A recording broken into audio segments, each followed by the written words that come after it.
This week, we discuss deer densities in southeastern Kentucky. Ready? Go. Travel with us as we join wildlife biologists and capture female deer so we can monitor doe reproduction. This will allow us to monitor this animal for the next few years so we can know if it's alive or dead. Then, we venture back to examine fawn health. Nice.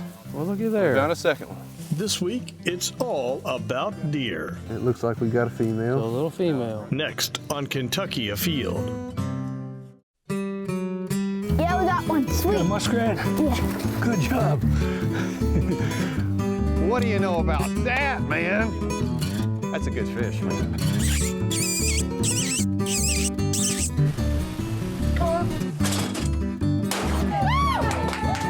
Nice male smallmouth. Healthy, pretty color. Cody, here. Find us one more good pheasant, Cody.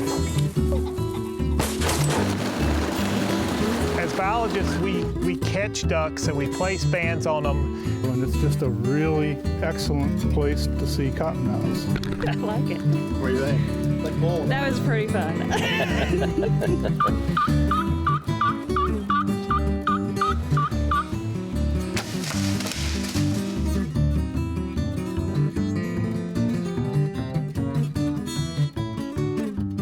Hello and welcome to Kentucky Afield. I'm Chad Miles, and today we're in search of adventure in the deer woods. Now, Kentucky's deer population is at an all-time high, but there are parts of eastern Kentucky that are not faring quite as well. Today, we're going to travel to Clay County and find out exactly why that's the case. Joining me to share his expertise is Gabe Jenkins, Big Game Coordinator for the Department of Fish and Wildlife. Thanks for coming. Pleasure to be here. So give me a rundown of what is going on in Clay County. We've been capturing white-tailed deer for the last 3 years in Clay County. What we're really looking at was, you spoke to it earlier, is our Zone 4 counties, the population has not really responded the way we want to. And so we're getting back to the basics of, what's that population doing, what's the success of our deer, how they're living, our fawns, all the things that affect populations. And this is what this project is essentially for. So you can make some guesses and try to figure out what it is, but really it takes data. Right. And to get that data, it's a process. Correct. So this is a 3-year project. For us, we're scientists. We work off of numbers and research. And, we can say things and hypotheticals all day long, but to us, that's our purpose, is to provide information. And so for getting to this project, we needed to go out, lay hands on deer, capture deer, follow them through your normal lifespan of a deer, if you will, and see how they're faring, really. So Kentucky Afield has been trying to join you guys and capture a doe for quite some time. We were able to do that this past winter. Let's take a look at that now.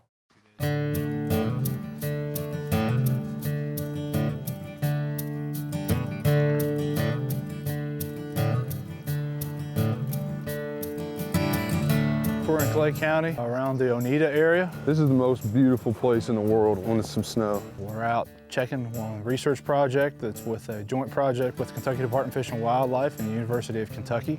We've been trapping white-tailed deer. Pretty sure I blacked out on my first one. First one I ever did. This is our final year of a 3-year project where we have 2 master students looking at adult doe and fawn mortality, just kind of all aspects of does and fawns in southeast Kentucky. Can't see if there's anything in it. Is there anything in it? Nope. No! Well, how'd I have a false trigger on this first one? All right, fresh, nothing fresh. They've been eating the corn out of it every day. We've been pre-baiting this spot for over a month now, and then we set it live last night. So a deer will walk into this trap, and the corn pile is only behind the fishing line, the trigger wire.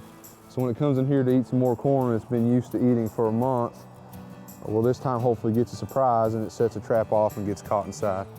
We put a magnet on an old elk collar so that when this does trip, the deer would be caught in here. The magnet is removed from the elk collar, then turning it on, so you don't physically have to put eyes on the trap every day. You can drive around, use your telemetry equipment, and if you hear a signal, you know that it's at least set off like it was this morning. Then we come up and catch it. The purpose of our research and really our job is to manage the population. Determine why these deer populations in Zone 4 counties are not responding do the restrictive doe harvest. What we try to do is strike the balance between what hunters want and what is socially and biologically acceptable in the landscape. All these deer that we're catching and we're collaring them, I mean, it's not just for show. We're actually every day monitoring these animals and trying to figure out where they are, how they're using the land, how many are living from year to year, and what's actually killing them. You don't want to leave stuff hanging down. You want it as open as it is, but it's already unnatural for them to go in. We want to offer as much opportunity to our sportsmen as we can, but yet strike a balance with the farmers and the motorists and all that. And all that stuff goes into effect and allows you to have a better picture of what's actually going on here in these areas. It's a fair amount. Yeah, you pushed it fairly hard. And that's enough for a Tweety bird not to set it off. There's a whole lot that goes into getting this stuff ready. There's a lot of moving parts, and especially for clover traps, there's a lot of anticipation, a lot of build-up, a lot of excitement. You never know if a trap is on or off, and we've shown you some techniques that we use to try to help make a better judge, but until you actually lay eyes on those traps, you really never know. So because you can hear that beat, it means that at least we know the trap has been set off. Once you sit there and listen, and you hear it going off, and it's hard not to get excited. And then to get up there and see it be empty, it is a disappointment. Now we'll go to Oneida. Hopefully have better luck there. We get to go up that mountain today. Oh yeah? Oh yeah. OBI mountain? That's where the two of them are going off are. But we got a lot more traps to check, and that's just how it goes. It's frustrating.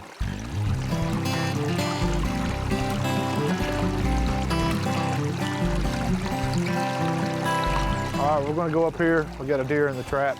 Does everybody know what we're doing? You're going in. Yeah. Kyle's drugging the door. I'm gonna get the door. A lot of excitement builds, you know, all this anticipation, time, effort, an exciting moment, the anticipation, kind of like, you know, that few minutes before daylight in the middle of the rut. You know, it's gonna happen, it could happen, and you're walking to that trap.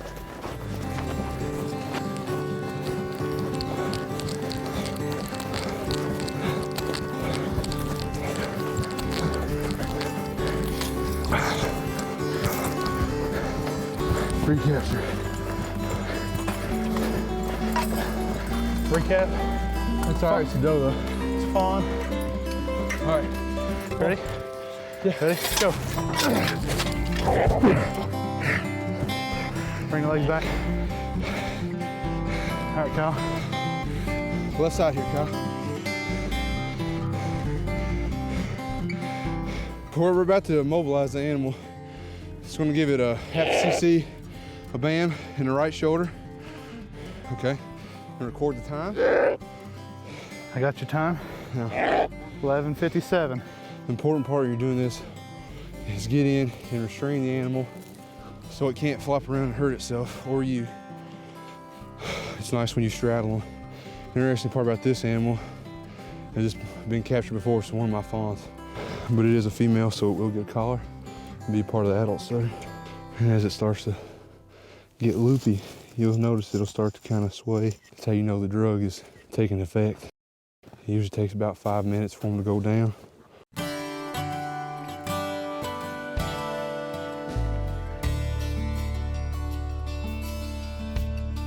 Watch out, I'm just gonna pull her out so her feet not get caught. Okay. Kyle, just go ahead and restrain her. Let's go ahead and get her sternal. What we're doing now is putting her in her sternal position so that she can breathe well and be safe during the workup. You keep her head up straight so she can belch and regulate that stomach pressure. And what he's doing right now is putting some eye lube on. They can't blink when they're immobilized, so it's important to get some lube on so their eyes don't dry out. This red thing that he has over here is called a pulse oximeter. It's attached to the tongue and it monitors the animal's oxygen level and her heart rate. We're taking a rectal temperature, and we do all this stuff along with the respiratory rate. We have a good idea to judge like how safe she is during the workup procedure. And that's the whole point of all this stuff we're doing now. We're just making sure that she's responding favorably to the drugs so that we can take the rest of our data. What Tim here is doing on the data sheet, every few minutes we're going to go ahead and record all these measurements to make sure that she's doing well. We'll do this for every about 5 or so minutes for the entire duration of the workup. So what Ben is doing right now, he just took a hair sample for genetics in the future. We'll also take a gene punch that you can bank for the similar thing. Typically we would give this animal an ear tag, but because she has been a recapture, we don't need to ear tag her. RKD 13886. An adult ear tag is 080. And it's likely that this fawn was captured this spring during the fawn survival project. You know, we're working in Clay and Leslie counties on this project. Our deer disperse and they go to other different counties as they grow older. Hunters in the counties and the surrounding counties should pay attention to these deer. We're only putting radio collars on females, however, we are tagging our bucks. So any hunter that's in the area, pay attention to these deer and check their ears. If you were to happen to see a deer with a collar, please feel free to shoot that deer if that's something you're willing to harvest. You know, we don't want to bias our research. If that's an animal you would harvest, please shoot it if you typically would have. Just because it has a collar or does not have a collar doesn't influence whether you shoot or not to shoot. So this is a mortality study and we want to make sure that our hunters aren't, choosing not to shoot because it's a research animal. What Ben's doing here is he's going to pull blood so we can do a pregnancy check, and they can also do a total panel. You can look at things like disease exposure, just another way of monitoring the health of the herd, things like EHD, blue tongue. Now, if she had been a mature doe, we would have put a vaginal implant transmitter in her, as that's likely how this fawn was caught. We likely caught her mother last winter and put a vaginal implant transmitter in her, so that when this fawn was born, that we were able to walk in and find it. Joe's taking body metrics right now, 32 7/8, just to get a feel for, condition. We can look at weight, we can look at chest girth, all the circumferences he's taking is just a better feel for us to determine the overall health of the animal. Hind foot is 17 6/8. This is a fantastic deer for us to catch because it's a known animal. And we caught it as a fawn. It survived from birth to now. It dropped its fawn collar, and at that point it kind of left the study. 5 1/8 on the nose. But now it re-enters the study as an adult, so it goes with our complementary project on fawns.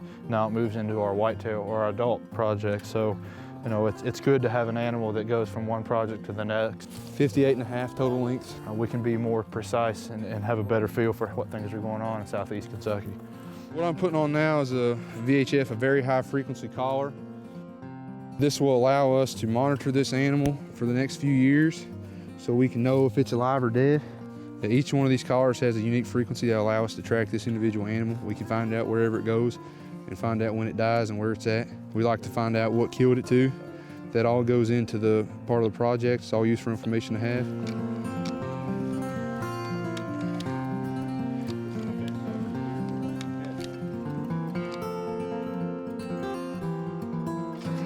This is my absolute favorite. Clover traps can be frustrating, but capturing deer in a clover trap is a lot of fun.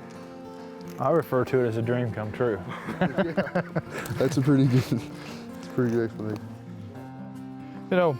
As hunters, when you like to hunt, especially when you're young, you dream about touching deer and getting to finally shoot one. And I don't know, as a kid growing up, I always wanted to work on deer, and this was exactly what I wanted to do. I'm kind of living the dream. If you're an avid outdoorsman, and you can't ask for a better job than this. This is hunter's license dollars at work right here. 75. Yep. Minus 10. 65. So that's a 65-pound fawn. That's pretty good for a female fawn this time of the year. It's kind of a weird dynamic. We care so much about deer and the resource, but yet we're hunters. But we realize that it's proper management gets us here, and that we care about each one, but we're also passionate hunters. And it makes us good biologists, but to understand both sides. Gabe's about to do now, he's going to reverse the mobilization drug. And usually within about 3 to 5 minutes, she'll be up and on her way, none the wiser. Each of these animals we monitor so that they, so they get up and are safe. Over the course of 3 years, I think we're at somewhere like 120, 130 adult captures right now. And you're talking in an area of 6 to 8 deer square mile. And then we're at 66 fawns. So we're close to almost 200 animals altogether that have been handled in this project. I keep reminding myself, we were still trapping and releasing deer down here in 1999. And now we have lots of deer, and how we're talking about how we are making deer hunting better. And it's pretty exciting to see that and be a part of that.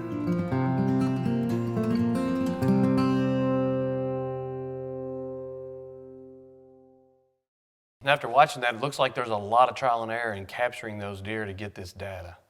Right, and it really is an amazing process, Chad. From 3 years ago, what we knew and how to capture whitetail to where we are now, we've come a long way.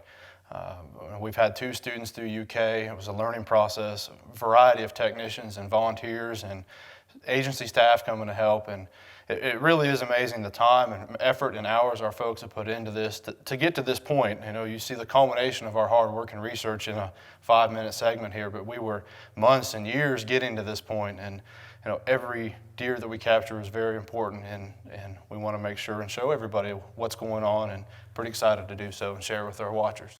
So Gabe, this brings us to the next phase of the study. And the next phase is capturing the fawns, correct? Correct.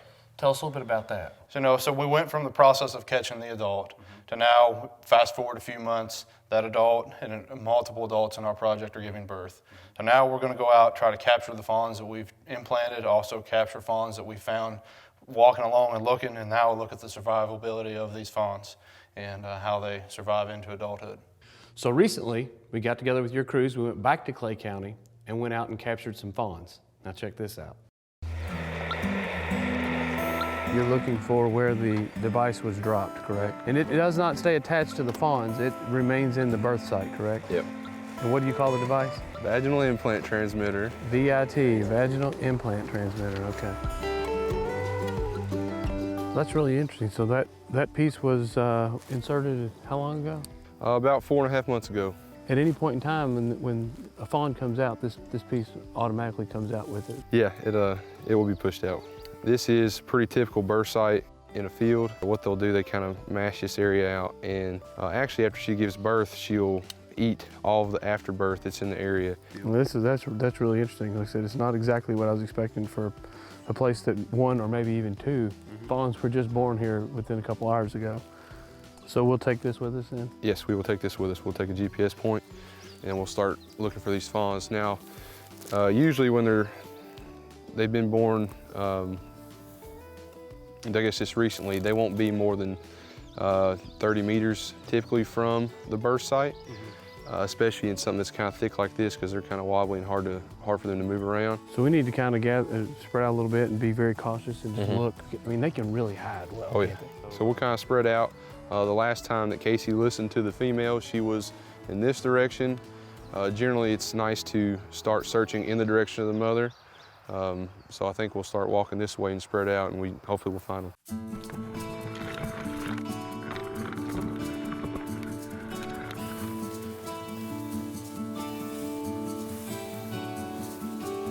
Right here. You got one right here? Yep, here's one right here. So see how it's just laying still, it's not moving. I mean, you could walk right past this and never even know it was there.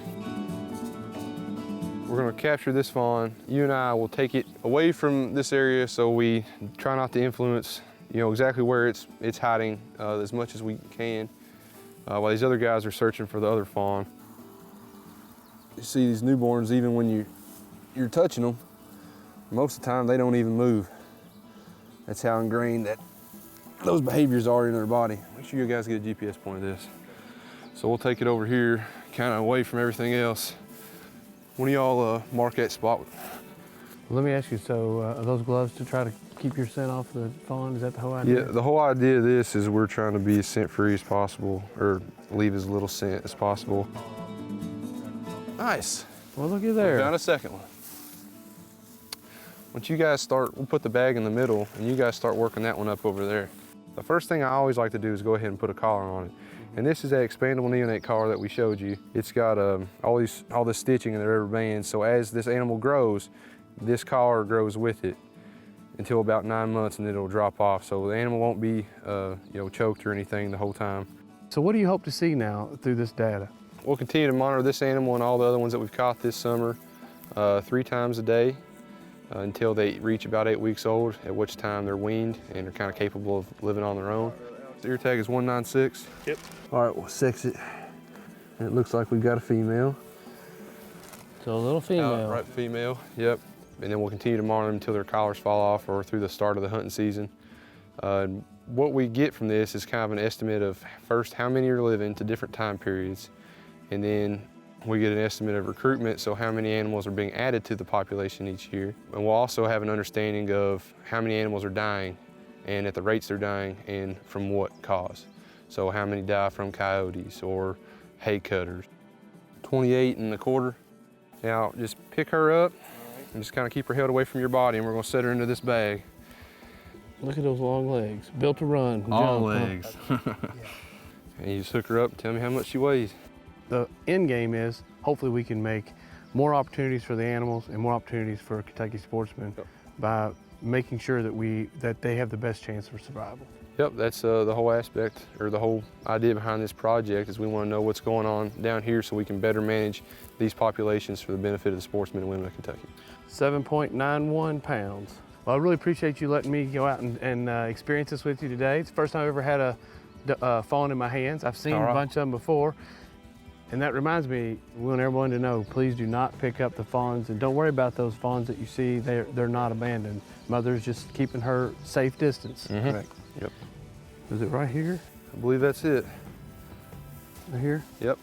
Just lay him down, lay her down, and pull her blindfold off. We'll keep checking on her for the next few months and see what happens. Good luck, little girl. I hope you grow up to be a big mama someday.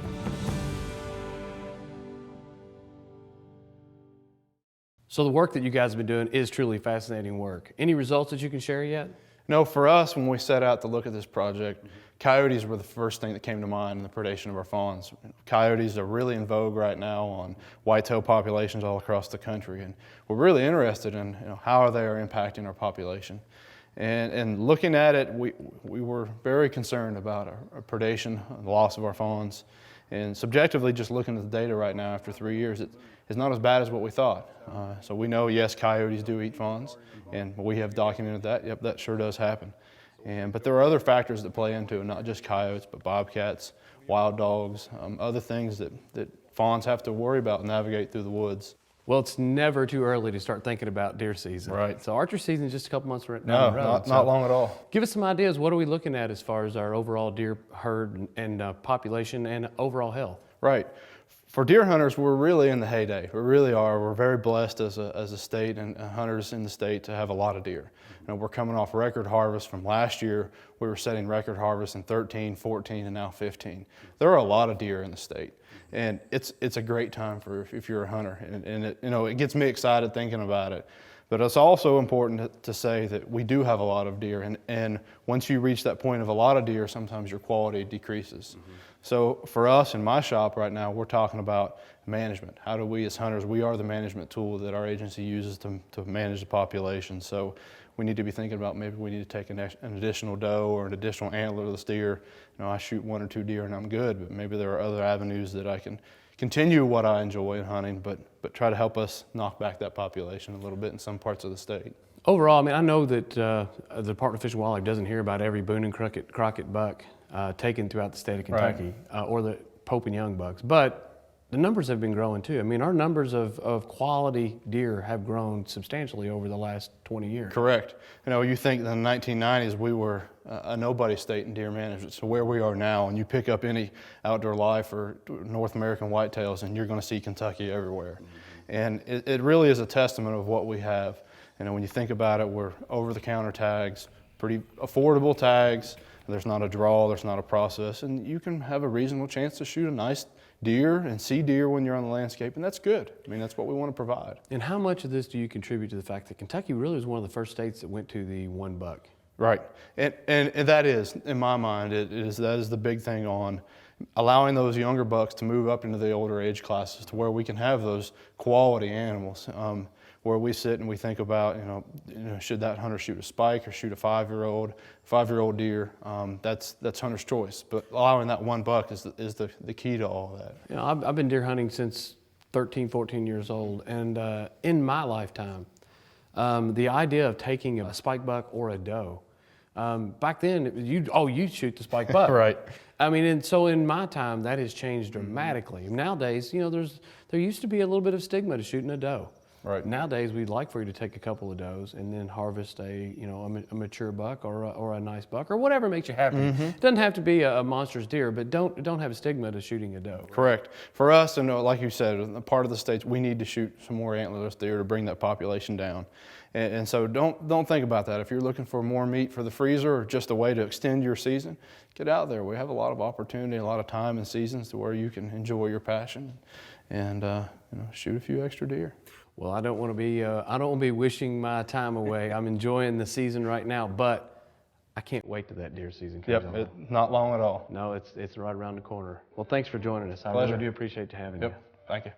You know, it's never too early to get out in the woods and start scouting for this year's deer season. But remember, hunting and fishing on private property is a privilege. Always ask permission and thank the landowner. Until next week, I hope to see you in the woods or on the water.